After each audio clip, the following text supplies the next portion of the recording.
हरिओम तत्सत। जय गुरुदेव। जैसे कि हमारी ये देवभूमि भारत है ना, इसमें बहुत ही विद्वान, साधु, दार्शनिक, सब पूरी सृष्टि को एक मानने वाले, उन्होंने कभी कहीं पे भेद नहीं किया। ऐसे कोई संत जो हुए भारत में, उन्हीं में एक थे श्री उड़िया बाबा जी। इनके भी कुछ प्रश्न उत्तर हैं। इनको प्रश्न पूछा गया था कि महाराज जी, मन कैसे रुके। तो सब जानते हैं कि मन वैसे भी बहुत तीव्र गति से दौड़ता है। तो मन के ऊपर काफ़ी दर्शन हुए हैं, काफ़ी थियरीज हैं, काफ़ी कुछ है। अच्छा, बहुत से मेडिटेशंस हैं और मन को कैसे नियंत्रण में ले सकते हैं। लेना तो वैसे भी थोड़ा सा, पर कह रहे यहाँ पे उड़िया बाबा क्या कहते हैं, तो वो कहते हैं नियम पालन से यदि हम नियम पर दृढ़ रहें तो मन हमारा क्या कर सकता है। नियम को परमात्मा देखता है, हम लोग नियम पर दृढ़ नहीं रहते, इससे हमारे देश की दुर्दशा हो गई। संध्या वंदन तक का नियम जाता रहा। भजन करने के लिए नियम की बड़ी आवश्यकता है। हाँ ना, मन को साधना, मन को साधने के लिए उड़िया बाबा का जवाब था यहाँ पर। हम लोग कहते हैं ना, माला लेकर के बैठना, जप तप करना, आसन लगाओ, इतने बजे रोज सुबह आसन लगना चाहिए, इतने बजे ये लगना चाहिए, ये नियम है। धीमे धीमे धीमे धीमे जब इन नियमों में हम लोग ढलना शुरू होते हैं ना, तो कोई किसी के कैसे नियम होगा, चाहे जिसका मन जिस तरफ प्रवृत्त होगा ना, तो नियम भी उसी के प्रकार से बनते जाएंगे। तो स्व उद्धार, जैसे मनुष्य जन्म मिलता ही है हमको, और इसके ऊपर काफ़ी व्याख्यान हम लोग पढ़े हैं, हम लोग सुनते भी हैं। तो ये मन की बात है। इसीलिए मन को नियंत्रण में रख पाना संभव है या नहीं है, ये एक अपने आप में एक चर्चा का विषय है। कई मत है इसमें भी, और हमारे मत से नियम से है ना, मन को साधा जा सकता है। नियंत्रण में तो लेना पता नहीं, पर उसको साध सकते, अनुकूल तो कर सकते हैं हमारे। उसको जिस प्रकार से हम ढालेंगे ना, ये वैसे ढलेगा ना। 21 दिन का कोई प्रोग्राम हम लोग ले ले मन को साधने के लिए, उस मन को देखना शुरू करना पड़ता है पहले। हर चीज़ों में हमारा मन सबसे पहले आतुर होता है, और फिर ही वो इंद्रियों को भी जागरूक करता है। तो इसीलिए इस मन को थोड़ा सा क्या है, समझना, देखना, कब कब कैसे कैसे व्याकुल हो रहा है, कहाँ कहाँ जा रहा है, तो उससे क्या हित हो रहा है कि अनित हो रहा है, क्या हो रहा है। तो इस प्रकार से मन को पहले देखना आरंभ हम लोग जब करते हैं ना, तो धीमे धीमे हमको उसके भीतर के रास्ते मिलते हैं, नए आयाम मिलते हैं हमको, उसमें हमको समझ में आता है थोड़ा थोड़ा, हम सजग हो जाते हैं। तो सजगता ही है, तो ध्यान मन के ऊपर थोड़ा सा लगाना। ऐसा ये आज के ये प्रश्न उत्तरों में था, और इसमें आगे भी प्रश्न उत्तर है काफ़ी। आगे इनको पूछा गया है कि महाराज जी, क्रोध कैसे दूर हो। उड़िया बाबा इस पर उत्तर देते हैं, कोशिश करो। खुरजा में एक भक्त केदारनाथ थे। एक दिन कारणवश उन्हें अपने नौकर पर क्रोध आ गया, किंतु पीछे वे बहुत पछताए और उन्होंने रात को ही जाकर उससे क्षमा मांगी। एक दिन एक साधु उनके यहाँ आए और उनसे भिक्षा को कहा। भक्तजन आसन बिछाकर उन्हें बड़े प्रेम से भिक्षा कराने के लिए बैठा। जब वे भिक्षा कर रहे थे तो उनके मना करने पर भी भक्तजन प्रेमवश उन्हें एक चम्मच खीर और परोस देता है। इस पर साधु ने उनके मुंह पर एक तमाचा जड़ दिया। तथापि भक्तजन शांत रहे और दूसरे दिन स्वयं उनके पास जाकर बोले कि आज भी मेरे ही यहाँ भिक्षा करने की कृपा करें। समझ में आई? यानी कि जो चीज से क्रोध आ रहा है ना, बहुत सुंदर इन्होंने यहाँ पे दर्शन दिया है तत्व का, कि क्रोध अगर आ जाए ना, जो चीज़ों से क्रोध आ रहा है ना, उस चीज़ों को इतना करो कि वो मतलब वो क्रोध का रिटर्न जब आप पे आता है ना, उसका जब आपको दंड मिलना प्रारंभ होता है ना, वो क्रोध अपने आप खत्म हो जाएगा। ये दर्शन तो वही है।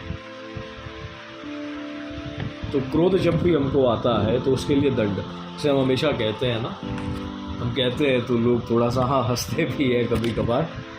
हम कहते हैं हमेशा कोई ना कोई, हर चीज़ के लिए ना कोई पेनल्टी होनी चाहिए। पेनल्टी होती है ना, वो एक दंड है एक प्रकार का, भले 5 रुपया ही पेनल्टी क्यों ना हो।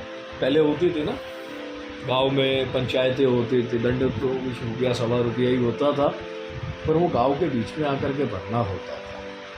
1.25 रुपये का वो दंड जो था, हाँ, तो वो पेनल्टी थी। आजकल नियमों का उल्लंघन, हर चीज़ों का उल्लंघन जैसे जैसे ज़्यादा बढ़ते जाएगा, वैसे वैसे ये पेनल्टी भी बढ़नी चाहिए साथ साथ। कोई चीज़ को बैलेंस तो करना पड़ेगा, तो पेनल्टी हाँ खुद भी भरना चाहिए। जब हमको लगे ना कि हाँ हो गई हमसे कोई चीज़, गलत हो गया है कोई चीज़ पर हमको, हाँ कुछ ऐसा हो गया हमसे, तो उसका दंड हमको भी भरना चाहिए। जहाँ जैसे यहाँ पे इस भक्त ने भरा ना, शाम को जाकर के उनसे क्षमा याचना की, और वहाँ ऐसे ही साधु महाराज को प्रेम से उन्होंने जैसे ही परसा, पर साधु महाराज है वो अपने हिसाब से खाएंगे। अच्छा, और गुरु और साधुओं की तो मार में भी है ना कल्याण ही छिपा है, इसमें भी आपको कई प्रवचन मिल जाएंगे, उपलब्ध है, और कई दर्शन है और कई सिद्ध है ये बात कि अगर गुरु डांटे भी ना तो समझो कल्याण है आपका। तो गुरु तो कर्म काटते हैं, हमारे ईश्वर है गुरु। तो खैर ऐसे ही वो साधु जी ने जब उनको तमाचा जड़ दिया ना, उनको लगा कि हाँ अब क्रोध पे नियंत्रण लाया जा सके। तुरंत उन्होंने अपने भीतर के क्रोध को वहां पे नियंत्रण आया ना, वो झटका लगा ना, साधु कृपा से हो गया। तभी तो वो जाकर के पुनः कह रहे हैं ना कि आज फिर मेरे यहाँ आप भिक्षा करना। पेनल्टी, यस, पेनल्टी होनी चाहिए। उसके अलग अलग कई स्वरूप हैं, छोटी मोटी पेनल्टियाँ होनी चाहिए।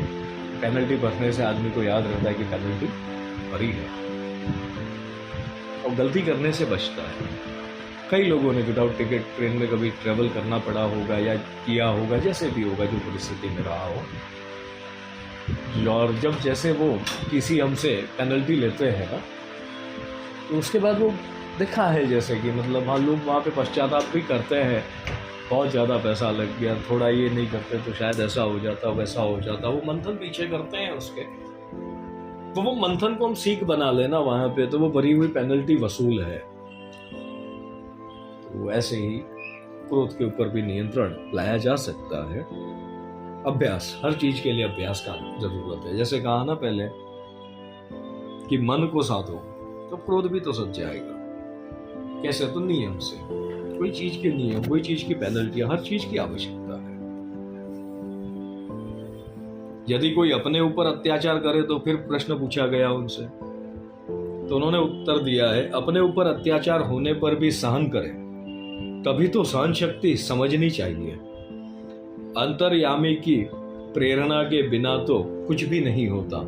इसीलिए यदि कोई हमारा अपमान करता है तो उसे भी अंतर्यामी की प्रेरणा ही समझनी चाहिए। केवल चुप हो जाना ही सहनशीलता नहीं है, बल्कि हृदय में भी प्रसन्नता रहनी चाहिए।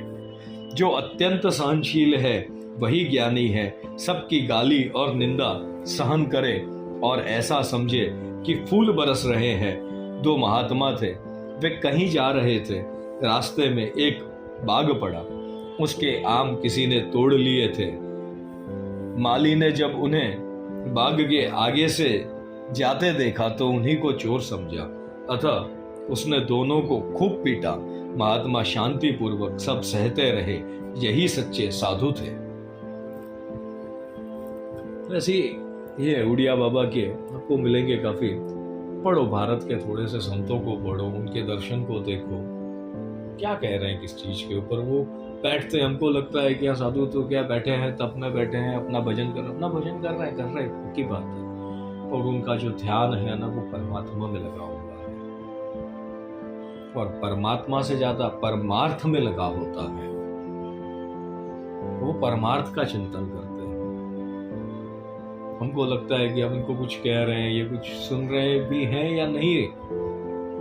कहते हैं ना वो थोड़ा इंग्लिश में कभी कभी कोई कहता है वेयर आर यू लॉस्ट। तो सबके अपने अपने थॉट बॉक्सेस हैं, पर हाँ ये अधिकतर जो समाज चिंतन में होते हैं ना, वो परमार्थ का ही चिंतन करते हैं। चिंतन है ये ढूंढो। आजकल क्या है, थोड़ा सा असली नकली का दौर चल रहा है, थोड़ा मिलावट का भी दौर चल रहा है। थोड़ा सावधान होकर के काम करो। बाकी आज के लिए बस इतना ही। और हाँ, अगर आप लोगों को इस प्रकार के कोई सुनने में अगर आनंद आता है या ऐसा कुछ है तो बताइएगा कमेंट के माध्यम से, ताकि आप लोगों के लिए ऐसा कुछ ना कुछ जब समय मिले तो रिकॉर्ड कर पाए। और साथ ही साथ जितने भी लोग आज यहाँ पे सब्सक्राइब किए हुए हैं, उन सभी का तहे दिल से धन्यवाद है कि बिना लाइक, शेयर, सब्सक्राइब, कमेंट, कुछ भी शब्द आप लोगों के बीच में बिना रखे आप सब यहाँ तक जुड़े। और अब जितने भी जुड़े हैं आप सबको धन्यवाद है। और आप वो हैं जिन तक वो तत्व पहुंच रहा है, क्योंकि तत्व ही तत्व को जोड़ता है, हमेशा कहते हैं। खैर, आगे और आप लोगों से फिर भेंट लेंगे। तब तक के लिए सब आनंद करें, मौज में रहें। गुरुदेव दत्त। शिवो।